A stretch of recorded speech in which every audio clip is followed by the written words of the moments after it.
PM Kisan Samman Nidhi যোজনা eKYC কিভাবে করবেন সেটা নিয়ে আজকের ভিডিও।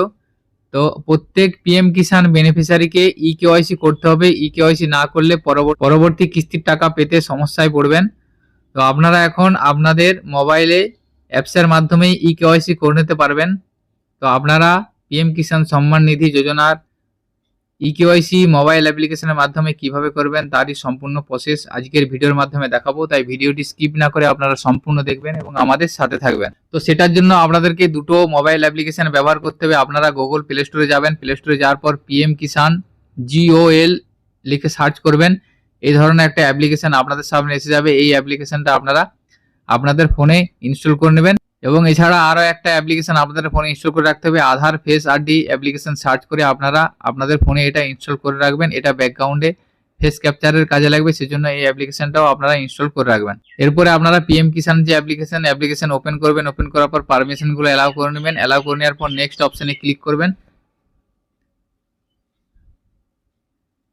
নেক্সট অপশানে ক্লিক করার পর আপনাদেরকে এখানে ভাষাটা সিলেক্ট করতে হবে। এখান থেকে আপনারা ভাষা সিলেক্ট করে সাবমিট অপশানে ক্লিক করবেন। সাবমিট অপশানে ক্লিক করার পর দেখুন নিচে লগইন অপশন আছে, এই লগইন অপশানে আপনারা ক্লিক করবেন। লগইন অপশানে ক্লিক করার পর লগইন টাইপ এটা সিলেক্ট করবেন। সিলেক্ট করার পর এখান থেকে বেনিফিশিয়ারি সিলেক্ট করবেন।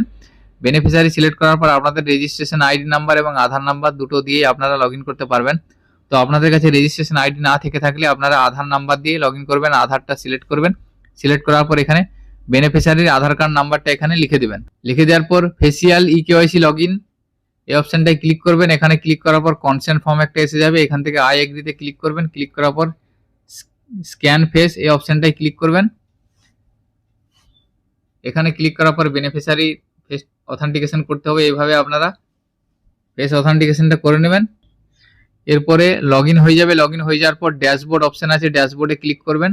ড্যাশবোর্ডে ক্লিক করার পর এখান থেকে দেখুন ইকেওয়াইসি ফর আধার বেনিফিশিয়ারি এখানটায় ক্লিক করবেন। ক্লিক করার পর এখানে ইন্টার আধার নাম্বারের জায়গায় বেনিফিশিয়ারির আধার নাম্বারটা এখানে লিখবেন। লেখার পর সার্চ অপশানে ক্লিক করবেন। সার্চ অপশানে ক্লিক করার পর দেখুন আমি একটা আধার নাম্বার দিয়ে সার্চ করলাম, এটা দেখাচ্ছে ইকেওয়াইসি অলরেডি ডান, অর্থাৎ এই আধার নাম্বারটা আমি ইকেওয়াইসি করে নিয়েছি, সেই জন্য অলরেডি ডান দেখাচ্ছে। আপনাদের একবার ইকেওয়াইসি করে নিলে তারপরে এই ধরনের মেসেজ আসবে, তাহলে এই বেনিফিশিয়ারিকে আর ইকেওয়াইসি করতে হবে না। তো আমি একটা অন্য আধার নাম্বার দিয়ে সার্চ করে দেখাচ্ছি দেখুন, এবং কিভাবে ইকেওয়াইসি করবেন। যে PM Kisan Samman Nidhi beneficiary eKYC নেই সেই ধরনের একটা আধার নাম্বার আমি দিচ্ছি। এরপরে সার্চ অপশানে ক্লিক করছি। দেখুন সার্চ অপশানে আমি আধার নাম্বারটা দিয়ে সার্চ অপশানে ক্লিক করার সাথে সাথে beneficiary name, registration number, date of birth, mobile number, address সমস্ত কিছু এসে যাচ্ছে। এরপর এখানে স্টার্ট ইকেওয়াইসি এই অপশানটায় ক্লিক করতে হবে। এখানে ক্লিক করার পর ইন্টার এমপিন, অর্থাৎ আপনার অ্যাপ্লিকেশনে যে এমপিন সেই এমপিনটা দিবেন। যদি এমপিন জানা না থাকে ফরগেট এমপিন করে আপনারা এমপিনটা ফরগেট করে নেবেন। এমপিনটা দেওয়ার পর সাবমিট অপশানে ক্লিক করবেন। সাবমিট অপশানে ক্লিক করার পর কনসেন্ট ফর্ম আবার এসে যাবে। এখান থেকে আই এগ্রিতে ক্লিক করে স্ক্যান ফেস এই অপশানটায় ক্লিক করে আপনারা বেনিফিশিয়ারির যে ফেস অথেন্টিকেশন সেই ফেস অথেন্টিকেশন হয়ে যাওয়ার পর আপনাদের কাছে একটা মেসেজ আসবে দেখুন, তারপরে বেনিফিশিয়ারির নাম শো করবে, your eKYC has been completed successfully, তারপরে আপনাদের পিএম কিষাণ আইডি এটা শো করে যাবে। তো এইভাবে আপনারা মোবাইল অ্যাপ্লিকেশনের মাধ্যমে যে কোনো বেনিফিশিয়ারির ইকেওয়াইসি করে নিতে পারবেন। তো আজকের ভিডিওতে এই ইনফরমেশনটি আপনাদের সাথে শেয়ার করা ছিল। সকলে ভালো থাকবেন, সুস্থ থাকবেন, ধন্যবাদ।